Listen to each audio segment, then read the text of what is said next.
গোটা সৃষ্টি জগৎ যা আছে, চন্দ্র সূর্য গ্রহ নক্ষত্র তারা যা আছে, গোটা সোলার সিস্টেম সহ আল্লাহ সুবহানাহু ওয়া তাআলা সৃষ্টি করেছেন আমাদের জন্য। কাদের জন্য? এই আমাদের জন্য। কারণ আমাদের উদ্দেশ্যে আল্লাহ সুবহানাহু ওয়া তাআলা পাঠিয়েছেন যে দুনিয়া আমাদের জন্য পরীক্ষাগার, এখানে আমরা পরীক্ষা দিতে এসেছি। যখনই আমাদের পরীক্ষার টাইম শেষ হয়ে যাবে, গোটা সৃষ্টি জগৎ যা আছে আল্লাহ সুবহানাহু ওয়া তাআলা সব ভেঙে চূর্ণ বিচূর্ণ করে আল্লাহ ধ্বংস করে দিবেন। তাই আপনাকে বুঝতে হবে যে মহাবিশ্ব সৃষ্টির উদ্দেশ্য মূলত মানুষের জন্য। কার জন্য? আচ্ছা, মহাবিশ্ব সম্পর্কে ধারণা আছে? আপনি এখনো বুঝতে পারেননি যে মহান সত্তা আল্লাহ সুবহানাহু ওয়া তাআলা যে আমাদেরকে কত ভালোবাসেন, এটা আপনি এখনো জানেন না, বুঝেন না। তাই অনেক মানুষ দেখবেন আমরা দিন থেকে অনেক দূরে আছি। আচ্ছা, সকালবেলাতে ঘুম থেকে উঠলেই আকাশে সূর্য দেখা যায়, যায় কি যায় না? সূর্য দেখতে পান তো না? আপনাদের এলাকায় সূর্য ওঠে না? আচ্ছা বলেন তো, সূর্য দেখতে চাচা কতটুক সূর্য সাইজ? কতটুক? একটা থালার সমান। মানে প্রতিদিন যে প্লেটে আপনি ভাত খান ওই থালাটার সমান সূর্যকে দেখে মনে হয়। ভাইজান, সূর্যকে যেমন ছোট দেখছেন, সূর্য আসলে অতটুকু ছোট না। সূর্য হচ্ছে আমাদের পৃথিবী। পৃথিবী মানে শুধুমাত্র ফারাক্কা নয়, পৃথিবী মানে শুধুমাত্র মুর্শিদাবাদ নয়, পৃথিবী মানে পশ্চিম বাংলা নয়, গোটা ভারতবর্ষ নয়। এই ভারতের মতো ছোট বড় 250 কোনা দেশ মিলে একটা পৃথিবী।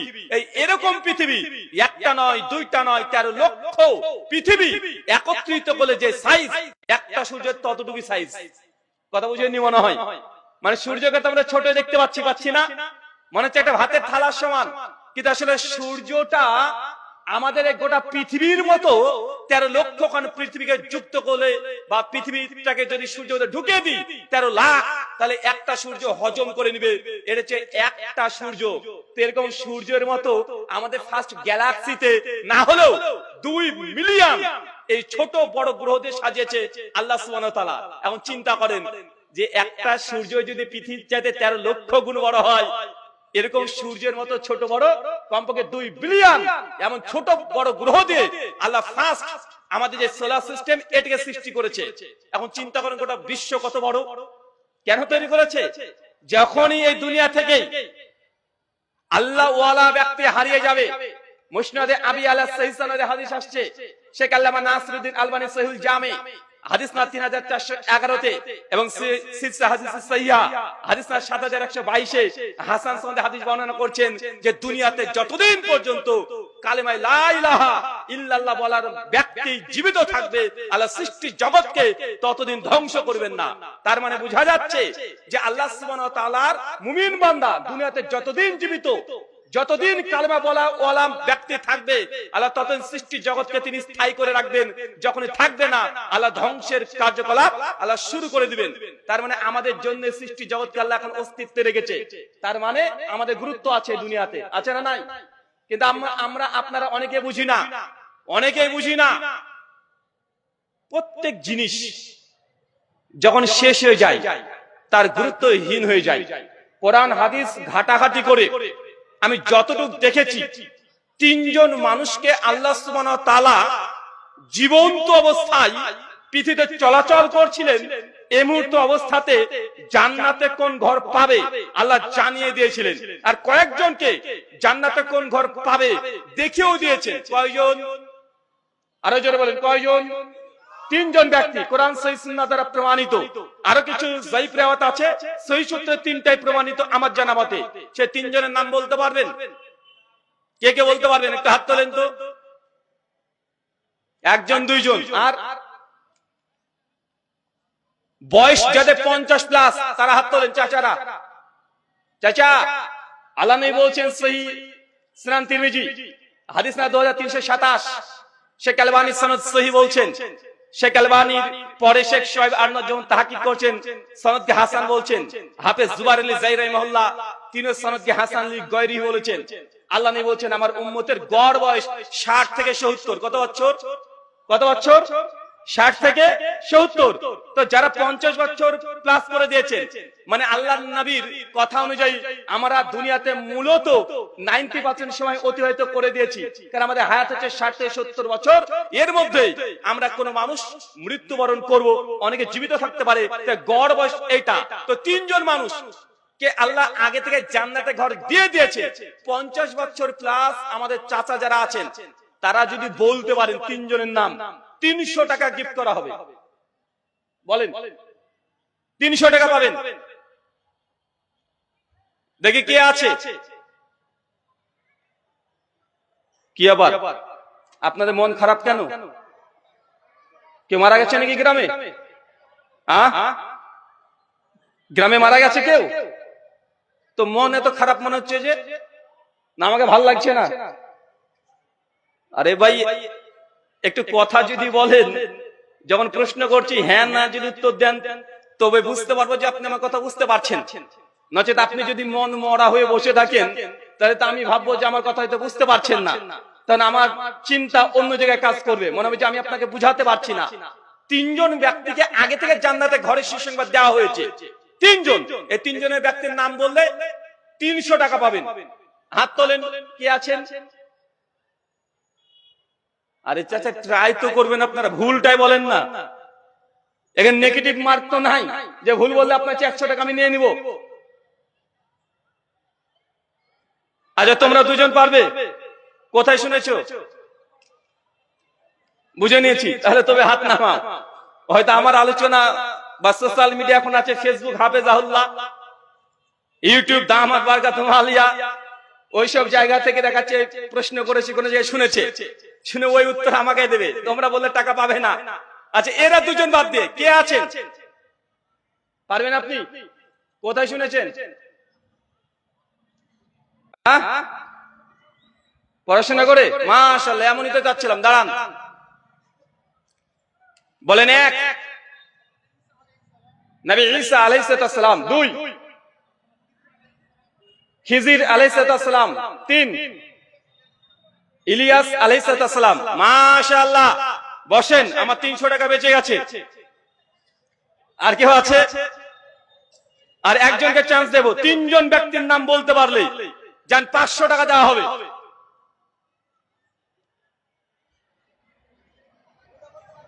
আপনি পারবেন? ওঠেন। 1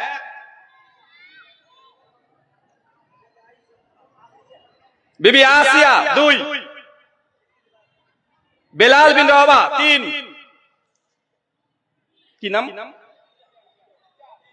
খাদিজাতুল কুবরা। আলহামদুলিল্লাহ, আমার 300 টাকা বেঁচে গেছে এবারও, সরি 500, মানে একদম আমার গলার উপর দিয়ে গিয়েছে, মানে আর একটু হলে লেগে গিয়েছিল। আচ্ছা বলেছি 3 জন, আর একজনকে ধরবো, মোটামুটি চলে গেছিল, ঠিকঠাক হয়ে গিয়েছিল, গাড়ির চাকা একটু ডান বামে হয়ে গেছে। আর একজনকে ধরবো, যদি বলতে পারেন 500 টাকা ইনশাআল্লাহ। দেখি কে আছেন। দেখেন সময় নষ্ট হচ্ছে। আর একজন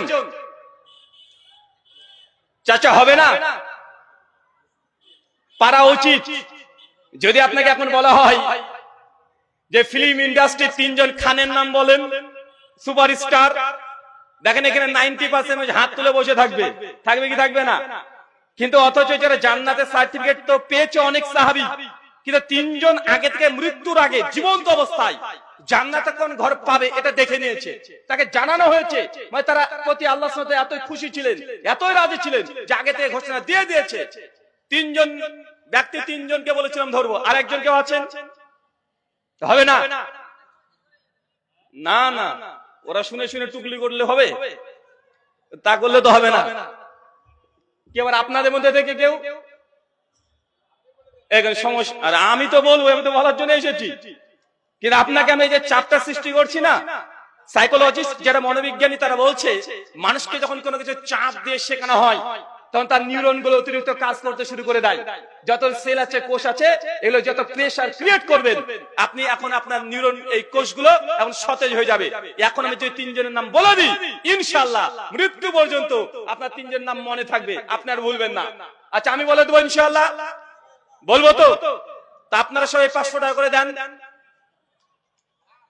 আমাকে দিতে হবে না, এই কর্তৃপক্ষ কমিটিকে দিয়ে দিবেন। তাবলীগি জলসা, কিন্তু খরচ হচ্ছে কি হচ্ছে না? হবে কি হবে না? তা আপনার যদি গ্রামবাসী যদি তাকে সহযোগিতা নাই করেন, করবে কে?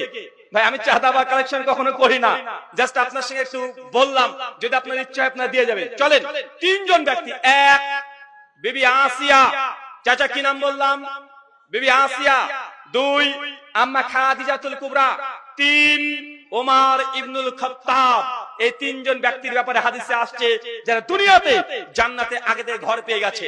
চলেন তাদের বিষয়ে 3 জন বিষয়ে আমরা কিছু কিছু কথা শুনে আসি। প্রথম বিবি আসিয়া, মুসনাদে আবি আলা, হাদিস নাম্বার 6114, শেখ শুআইব আরনাউত সনদ হাসান বলছেন, আল্লাহর নবী তিনি বলছেন, অচিরেই যখন বিবি আসিয়ার কাছে নবী মুসা দ্বীনের দাওয়াত, ইসলামের দাওয়াত এসেছিল। আচ্ছা বলেন তো আসিয়া কে? কার স্ত্রী? ফেরাউনের স্ত্রী। খুব আল্লাহর ওলি ছিল। ফেরাউন কে ছিল? দুনিয়ার মধ্যে সবচেয়ে নিকৃষ্ট পাপী খারাপ মানুষ। যদি জিজ্ঞাসা করা হয় কে, একদম চোখ নাক বন্ধ করে লিখে দিবেন ফেরাউন। 100তে 100 নাম্বার পেয়ে যাবেন। মানে এমন জালেম শাসক যে নিজেকে রব হিসেবে দাবি করেছিল, অথচ তার স্ত্রী জান্নাতে ঘর পাচ্ছে। চিন্তা করা যায় যে দুনিয়ার সবচেয়ে নিকৃষ্ট মানুষ, অথচ তার স্ত্রী জান্নাতে ঘর পেয়ে যাচ্ছে। আল্লাহ নবী বলছেন, যখন বিবি আসিয়ার কাছে নবী মুসা আলাইহিস সালামের দাওয়াত চলে আসলেন, আর বিবি আসিয়া তখন আল্লাহ নবীর দাওয়াত কবুল করে নিলেন, যখন কালিমা পড়ে নিয়েছে, আর ফেরাউন খবর পেয়েছে যে তার ঘরের মধ্যে স্ত্রী তিনি কালিমা পড়ে মুসলমান হয়ে গেছে, সঙ্গে সঙ্গে ফেরাউন তার দরবারে যেসব ব্যক্তিরা ছিল তাদেরকে ডেকে তার নিজের স্ত্রীকে জেলখানায় বন্দী রেখে প্রতিদিন 100-200 করে বেত্রাঘাত দিয়ে আঘাত করতো। আর বিবি আসিয়া চিৎকার দিয়ে বারবার বলতো, আল্লাহ এই দুনিয়াতে ফেরাউনের রাজপ্রাসাদের দরকার নেই, এই দুনিয়াতে ফেরাউনের অট্টালিকার আমার প্রয়োজন নেই। আল্লাহ সুবহানাহু ওয়া তাআলা তুমি জান্নাতে তোমার কাছে একটা ঘরের সুব্যবস্থা করে দাও। আর এই কথা 1500 বছর পর কোরআনুল কারীম সূরা তাহরিম সূরা 66 আয়াত নম্বর 11তে ইমাম ইবনে কাসির আলোচনা সহ নিয়ে আসছেন যে সেই দিন বিবি আসিয়ার এই দোয়াকে আল্লাহ কবুল করেছিলেন। মৃত্যুর আগে জান্নাতে কোন ঘর পাবে তাকে এক ঝলক দেখিয়ে দেওয়া হয়েছে। চাচা বলেন তো কোন ব্যক্তি? আবার বলেন নাম কি? মনে থাকবে তো ইনশাআল্লাহ। ইমাম যাহাবী রাহিমাহুল্লাহ, ইমাম হাজার আসকালানী রাহিমাহুল্লাহ তাজকিয়াতুল হুফাজের মধ্যে আলোচনা করতে গিয়ে জীবনে আলোচনা করছেন যে বিবি আসিয়ার জীবনীতে ব্যতিক্রম ধর্মী দুটো চরিত্র পাওয়া যায়। এক, আল্লাহ তাকে এত পছন্দ কেন করে নিলেন যে দুনিয়াতে জীবন্ত অবস্থাতে জান্নাতে ঘর দিয়ে দিচ্ছে? প্রথম কারণ হচ্ছে এইটা যে তিনি এই এত সাম্রাজ্য, দুনিয়ার শ্রেষ্ঠ ব্যক্তি, সেই সময়কার ব্যক্তি, মানে অর্থনীতির দিক থেকে, ক্ষমতার দিক থেকে সবকিছুকে ভুলে গিয়ে সে জেল খাটতে রাজি, প্রতিদিন 100 করে বেত্রাঘাত খেতে রাজি আছে, কিন্তু ইসলামকে পরিত্যাগ করেনি। এটা হচ্ছে তাওহীদ। আর 2 নাম্বার হচ্ছে এইটা যে বিবি আসিয়ার জীবনীতে, জিন্দেগিতে ফেরাউনের ব্যক্তিগত জীবনের উপরে কখনো কোনো অভিযোগ করেনি। চিন্তা করতে পারছেন? দুনিয়ার সবচেয়ে নিকৃষ্ট ব্যক্তির সঙ্গে সংসার করছে, সবচেয়ে নিকৃষ্ট ব্যক্তির সঙ্গে সংসার করছে, কখন একটা অভিযোগ করেনি। কিন্তু আমাদের মায়েদেরকে দেখেন, আমাদের বোনেদেরকে দেখেন, চাচা চাচির সঙ্গে বিয়ে করা আপনার হয়ে গেল 60 বছর, আপনার বয়স এখন 80, চাচিরও বয়স 60, প্রায় 80 বছর কাছাকাছি।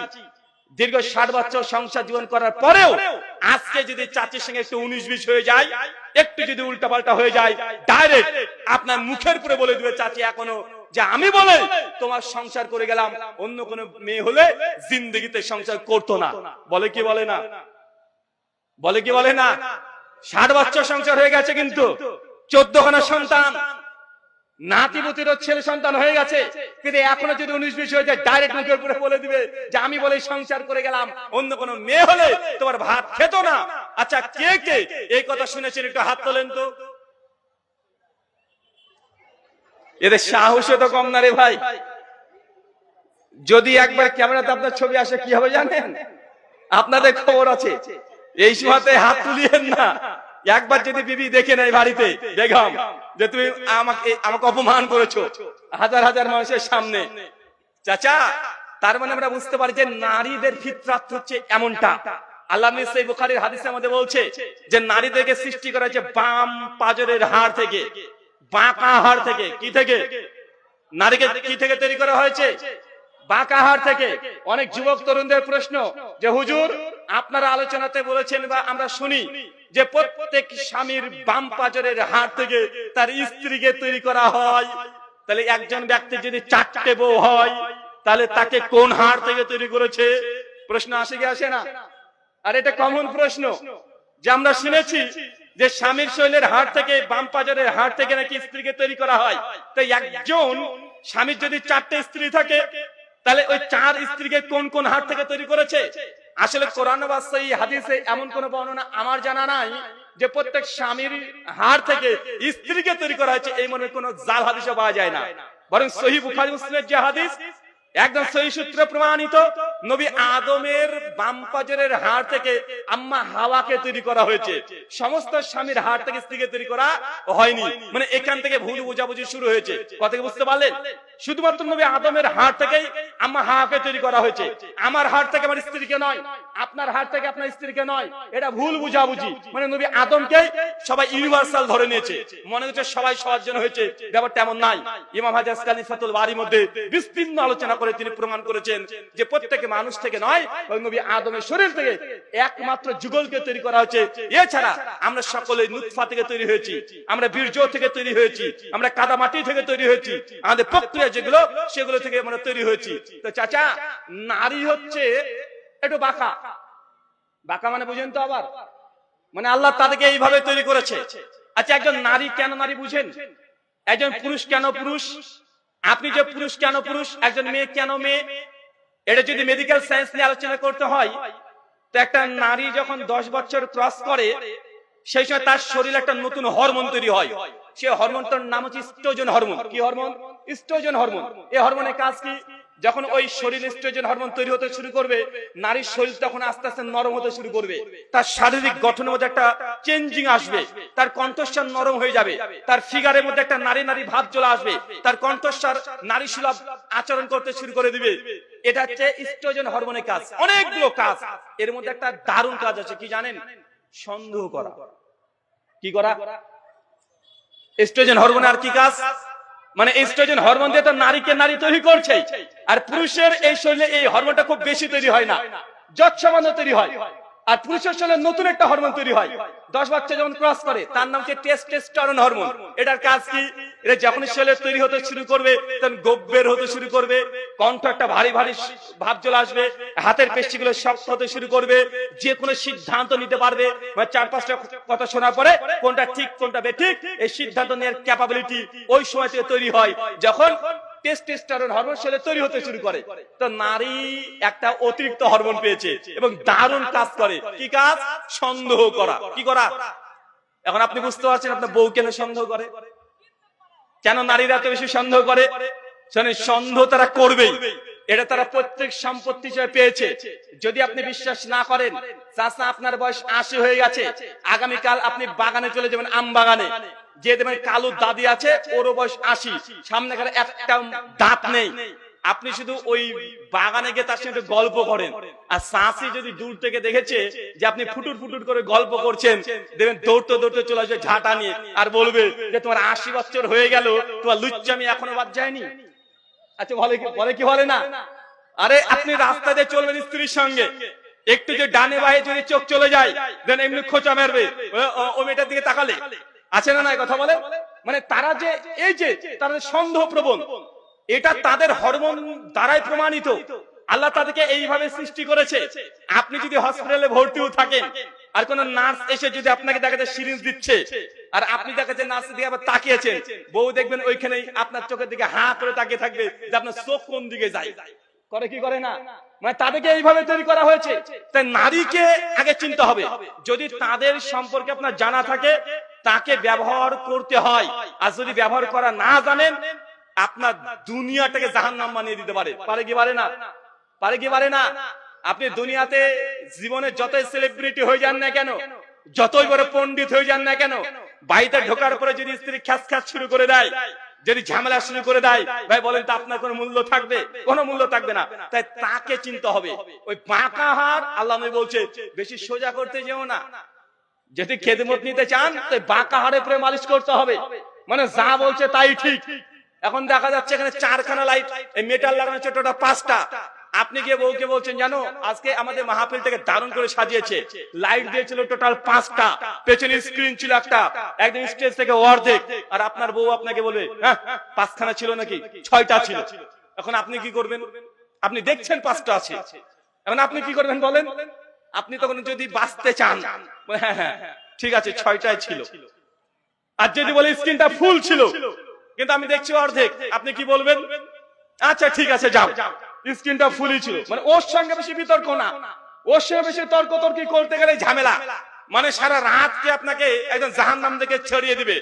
মানে বাপের বাড়িতে গিয়েছিল, এখন ঈদের পরের দিন এসছে, এখন আসার পরে আজকে বাড়িতে যখন ঢুকেছে বিছানায় যাবে আর কানে কানে আপনাকে বলবে, শোনো আমি কিন্তু কুরবানি ঈদের আগে আরেকবার মায়ের বাড়িতে যাব।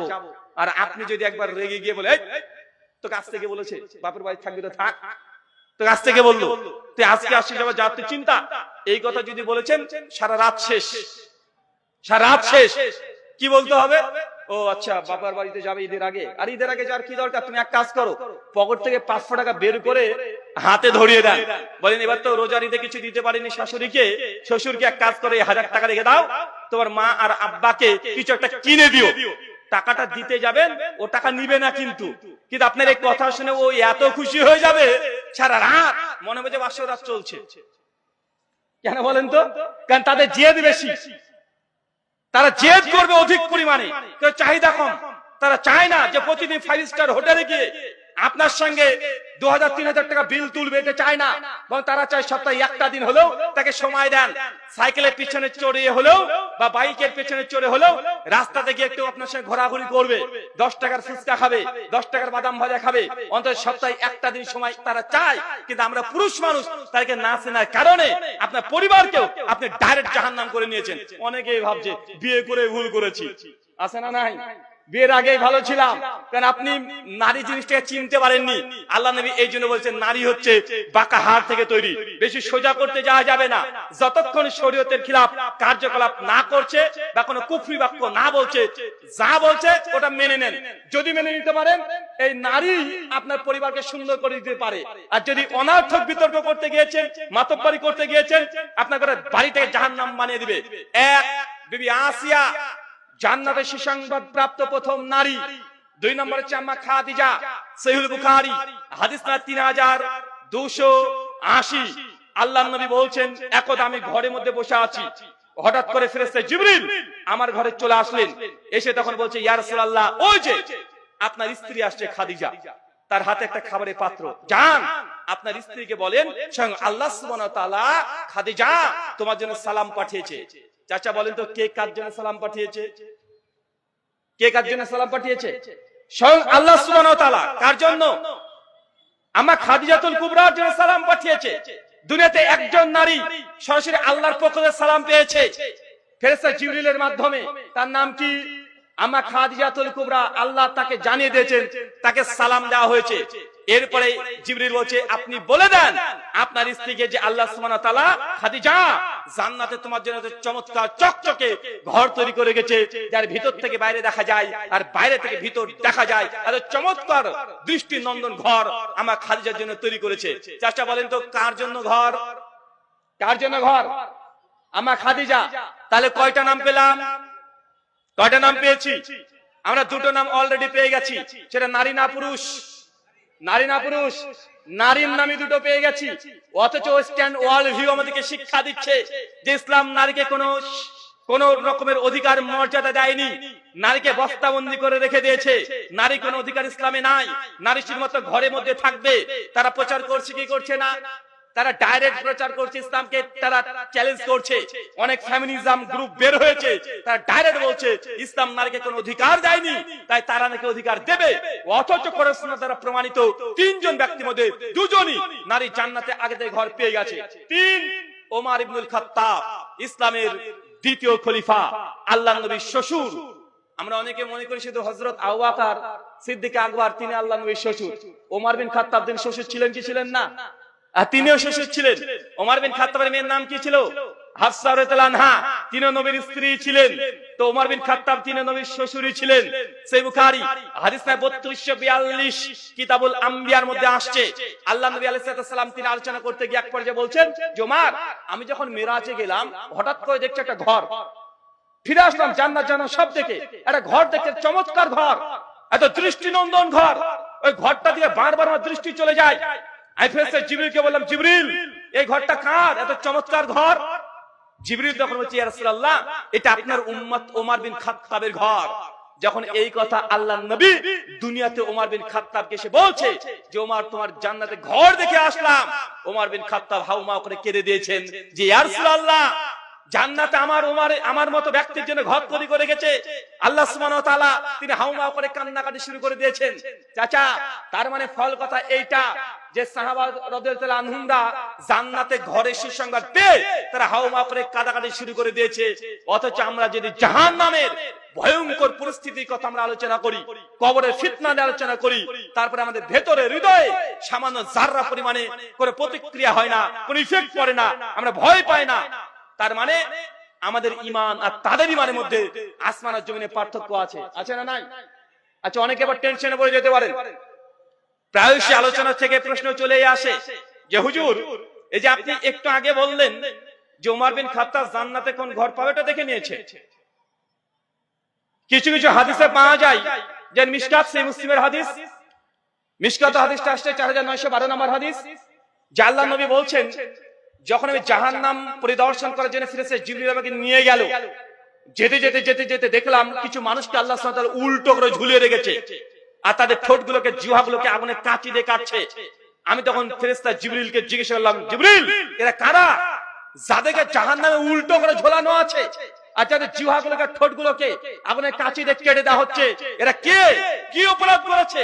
জিবরিল তখন জবাব দিয়ে বলছে, ইয়া রাসূলুল্লাহ, আরে এরা হচ্ছে আপনার উম্মতের খুতাবা, মানে বক্তাগণ, যারা বড় বড় বক্তব্য দিয়েছে, যারা মানুষকে ভালো ভালো কথা বলেছে, কিন্তু তারা নিজেরাই আমল করেনি, তার জন্য তার কাছে উল্টো করে ঝোলানো হয়েছে আর তার ঠোঁটগুলোকে আর জিহ্বাটাকে আগুনে কাঁচি দিয়ে কেটে দেওয়া হচ্ছে। তো আমরা হাদিস থেকে অনেক কিছুই দেখতে পাই যে কে জান্নাতে গিয়েছে, কে জাহান্নামে গিয়েছে।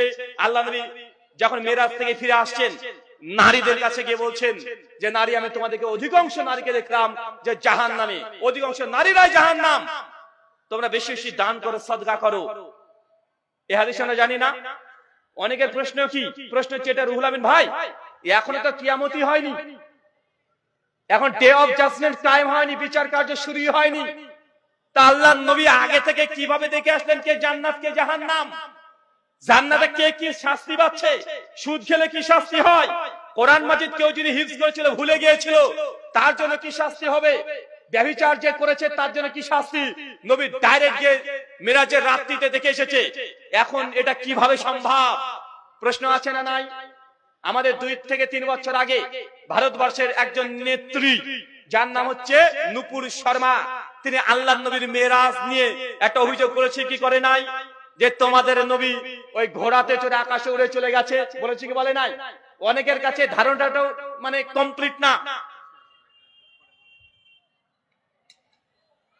অনেকের কাছে ধারণাটা কমপ্লিট না যে আল্লাহর নবী আগে থেকে জান্নাত কিভাবে দেখলেন, আর একটা ওই ঘোড়ার মতো প্রাণীতে চড়ে নবী কিভাবে বা মেরাজে গেলেন। ভাই, এটা অনেকের কাছে মনে করেন যেটা আনসাইন্টিফিক, মানে অবৈজ্ঞানিক। যারা নতুন তরুণ যুবকরা আছেন, যারা এই সায়েন্স নিয়ে পড়াশোনা করছেন, যারা কেমিস্ট্রি নিয়ে পড়াশোনা করছেন, যারা ফিজিক্স নিয়ে পড়াশোনা করছেন, তাদের এখানে ব্রেনে ঢুকতে চায় না, তখন মনে করে যে ইসলাম এটা একটা অবৈজ্ঞানিক একটা ধর্ম, বা এটা একটা ওই ঠাকুমার ঝুলির মতো গল্প। চলেন আমি ছোট্ট করে আপনাকে বোঝানোর চেষ্টা করি। আচ্ছা, কোয়ান্টাম ফিজিক্স সম্পর্কে জানা আছে? অ্যালবার্ট আইনস্টাইনকে চেনেন? অ্যালবার্ট আইনস্টাইনকে গোটা বিশ্ব জগতে মানে বিজ্ঞানীদের বাপ, মানে সায়েন্টিস্টদের গডফাদার বলা হয়। অ্যালবার্ট আইনস্টাইন কেন বিখ্যাত জানেন? তিনি একটা বই লিখেছেন, দ্য থিওরি অফ রিলেটিভিটি। বইটার মূল থিম কি? টাইম নিয়ে গবেষণা করেছে। সময়, সময় কি, সময় কি, এটা আশ্চর্য সৃষ্টি সময়। যদি সময় এটা আল্লাহর সৃষ্টি, কোরআন মাজিদে দেখবেন কমপক্ষে 10 বার আল্লাহ সময়কে কসম করেছেন। ওয়াল আসরি ওয়াল ফাজরি, আছে না নাই? কথা বলেন। আল্লাহ সময়ের কসম কাটছে, কারণ সময়টা কি? এখন একটু আগে আমি একদিন হেঁটে আসলাম, স্টেজে বসলাম, এই যে একটা ঘটনা ঘটে গেল, একটা ইভেন্ট ঘটে গেল, এখন এটাকে আবার নতুন করে আপনি ফিরে আনতে পারবেন? পারবেন না। তার মানে মানুষ, আমরা সময়ে চলছি, মানে আমরা স্থির কিন্তু সময়ে চলছি। তো সময় কি, এটা নিয়ে তিনি গবেষণা করেছেন। তার বইয়ের নাম হচ্ছে দ্য থিওরি অফ রিলেটিভিটি। তার মূল থিম হচ্ছে, আপনাকে কয়েকটা বলে দিই। এক, তিনি বলছেন যে মানুষ যদি কোনোদিন কোনো সময় এমন এক যন্ত্র আবিষ্কার করতে পারে, এমন এক যানবাহন তৈরি করতে পারে, যে যানবাহনের গতিবেগ হবে সেকেন্ডে 3 লক্ষ কিলোমিটার। সেকেন্ডে কত কিলোমিটার? মানে 1 সেকেন্ডে 3 লাখ কিলোমিটার, মানে এত দ্রুত গতিতে ছুটবে। এরকম যন্ত্র যদি কখনো আবিষ্কার হয়, গোটা বিশ্ব জগতের সবচেয়ে স্পিডে কি চলে? কি চলে বলেন তো? লাইট। গোটা বিশ্ব জগতের সবচেয়ে স্পিডে কি চলতে পারে? লাইট। আকাশে যখন বিদ্যুৎ চমকায় তার সাউন্ড আগে পান না লাইট আগে পান? লাইট। কেন? লাইটের গতিবেগ বেশি, এরপরে শব্দ পাবেন। তো লাইট কতটুকু চলে? 1 সেকেন্ডে 3 লাখ কিলোমিটার। আপনি কল্পনা করতে পারছেন? এখান থেকে কলকাতা কত কিলোমিটার আপনাদের? 300। কয় ঘন্টা লাগে? 7 ঘন্টা লেগে যায়। আর লাইট কতটুকু সেকেন্ড সময় নেবে? সেকেন্ডে 3 লাখ কিলোমিটার। এবার চিন্তা করেন। তো অ্যালবার্ট আইনস্টাইন বলছে, কোন মানুষ যদি কোনোদিন এমন কোন যন্ত্র আবিষ্কার করতে পারে যার গতিবেগ হবে লাইটের গতিতে সেকেন্ডে 3 লাখ কিলোমিটার, এটা যদি মানে ট্রাভেল করে, এটাকে বলে টাইম ট্রাভেল। যে এই ট্রাভেল করতে পারে, ভ্রমণ করতে পারে, তাহলে এই মানুষ যখন ছুটবে 3 লক্ষ কিলোমিটার সেকেন্ডে, এমন একটা সময় চলে আসবে ওই ব্যক্তির জন্য সময়টা স্থির হয়ে যাবে। কি হয়ে যাবে? সময় আর কাজ করবে না, সময়ের বাইরে চলে যাবে, এই সময় থেকে বাইরে চলে যাবে। আর ওই ব্যক্তি যদি চলতে পারে, আমাদের গ্যালাক্সি যদি ভেদ করতে পারে, যেটা সায়েন্সের ভাষায়, ফিজিক্সের ভাষায় আমাদের কি বলছে, যে ফার্স্ট যে ব্ল্যাক হোল যে ভেদ করতে পারে, তাহলে এই ব্যক্তি টাইম ডাইলেশনের মাধ্যমে ভবিষ্যৎ দেখতে পাবে। কি দেখতে পাবে? আচ্ছা, টাইম ট্রাভেল আপনার জানা আছে কার কার? এই থিওরি এটা হাত তোলেন তো ভাই। এখন হচ্ছে বিজ্ঞান প্রযুক্তির যুগ। এখন আমরা বক্তারা ভুলভাল যদি কথা বলে দিয়ে চলে যাই, সেকেন্ডের মধ্যে আপনারা ধরে ফেলতে পারবেন। পারবেন কি পারবেন না? এখন যদি গুগলে লিখেন টাইম ট্রাভেল, আপনি ডকুমেন্ট পাবেন কি পাবেন না? আরে সরাসরি পেয়ে যাবেন। আর গুগলের দরকার নেই, গুগল পুরাতন হয়ে গেছে। এখন তো চলে এসেছে চ্যাট জিপিটি। এ তো বড় আল্লাহর মানে আল্লামা একদম, মানে যা প্রশ্ন করেন অ্যান্সার করে দেয়, যদিও ঠিক ভুল দুটোই দেয়। চ্যাট জিপিটি সম্পূর্ণ বায়াসড, মানে আপনি যেভাবে প্রশ্ন করবেন ওই সম্পূর্ণভাবে সেই উত্তর দিবে। তাকে বিশ্বাসযোগ্য শতভাগ না, তবে তার কাছে সত্য কথা বের করে নিতে হয়। মানে এটা যে কেউ যদি ব্যবহার করতে না পারে তাকে ভুল ভালো অ্যান্সার করে দিবে। কথা বুঝতে পারছেন তো? অ্যালবার্ট আইনস্টাইন বলছে, কেউ যদি টাইম ট্রাভেল করতে পারে, লাইটের গতিতে ঘুরতে পারে, চলতে পারে, তাহলে সে ভবিষ্যতে প্রবেশ করবে। আচ্ছা বলেন তো, আল্লাহ নবী যখন মেরাজে গিয়েছিলেন কিসের মাধ্যমে গিয়েছিলেন? বলেন সবাই বলেন, কিসে? বুরাক। ভুল অ্যান্সার। কি বললাম? আল্লাহ নবী মেরাজ বুরাকে করেছেন, সম্পূর্ণ এটা ভুল অ্যান্সার।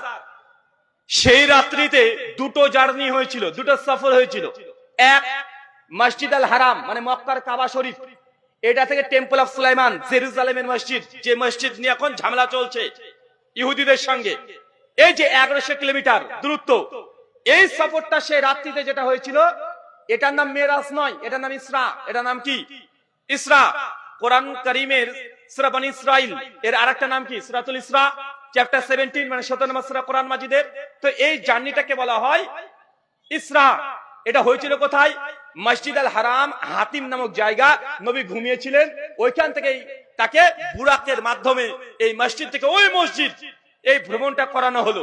তারপরে ওখানে তিনি সালাত আদায় করলেন। সালাত আদায় করার পরে বুরাকটাকে ওখানে বেঁধে রেখেছে। কোথায়?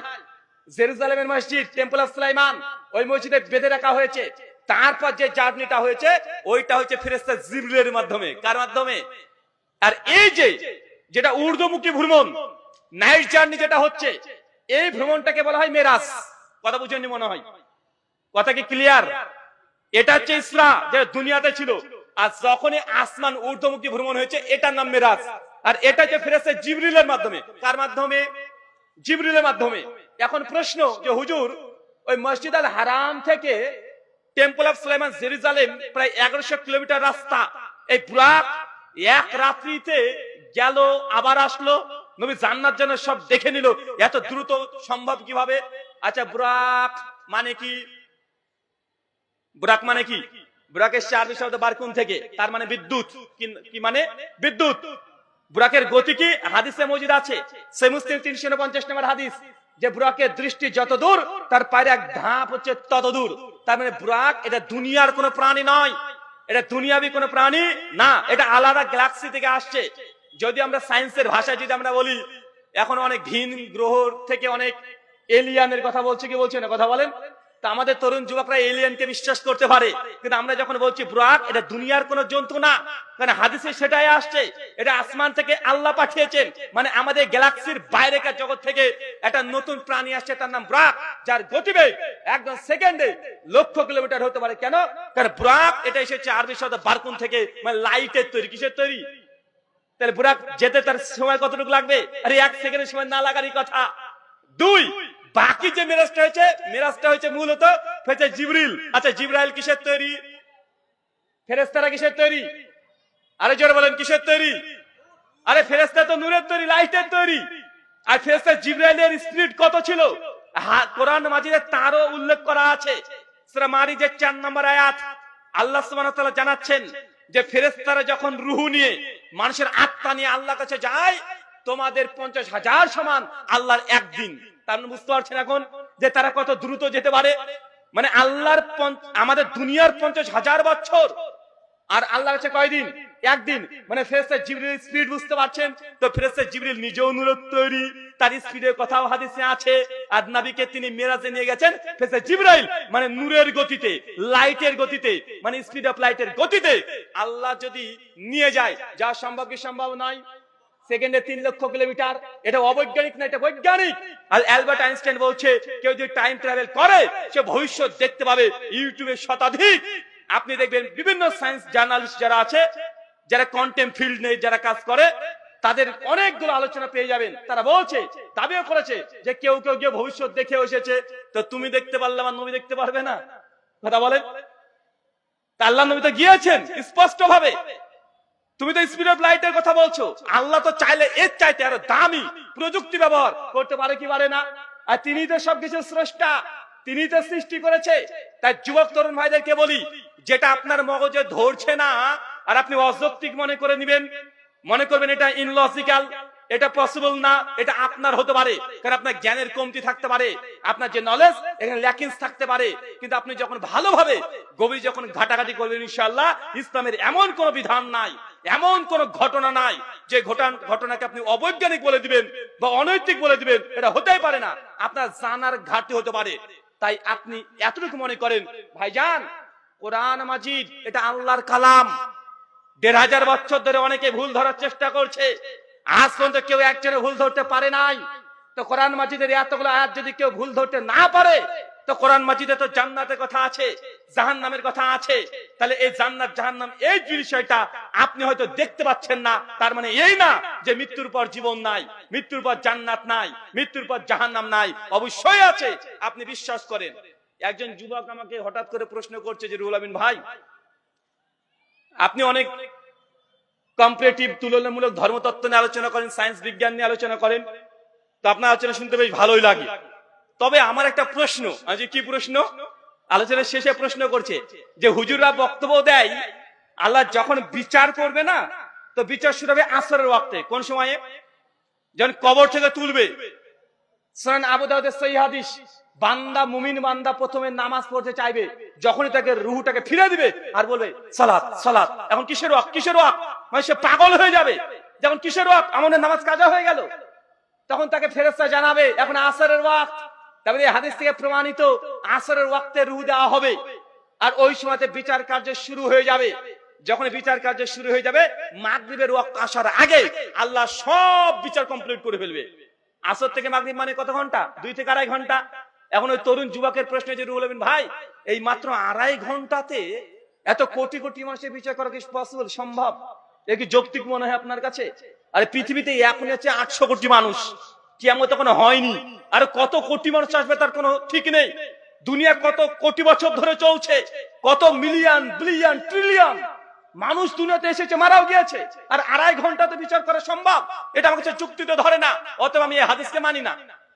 সহজ হিসাব। আমি তাকে বললাম যে ভাইজান, যখন আমাদের জ্বর হয়, জ্বর বোঝেন তো আবার, মানে বুখার, যখন জ্বর হয় ডাক্তারের কাছে চলে যান, যার পর দেবেন ডাক্তার আপনার বগলের তলে বা মুখের মধ্যে একটা থার্মোমিটার ঢুকিয়ে দেয়, কাঁচের টুকরা দেয় কি দেয় না? 3-4 বার ঝাড়া দেওয়ার পরে দেখে বলবে যে 106 ডিগ্রি টেম্পারেচার তোমার। বাবা তোমার খবর আছে, বলতে পারে কি পারে না? পারে কি পারে না? আরে এখন সায়েন্স বা বিজ্ঞান এত উন্নত হয়ে গেছে, শুধু এক চোখেরই 20 রকমের স্পেশালিস্ট ডাক্তার পাওয়া যায়, আছে না নাই? কে চোখের রেটিনার ডাক্তার স্পেশাল আলাদা, মানে তারপরে সে এমডি করেছে। কে দেখাচ্ছে চোখের হুরুর ডাক্তার আলাদা, মানে একটা চোখেরই 10 রকমের ডাক্তার পাওয়া যায় কি যায় না?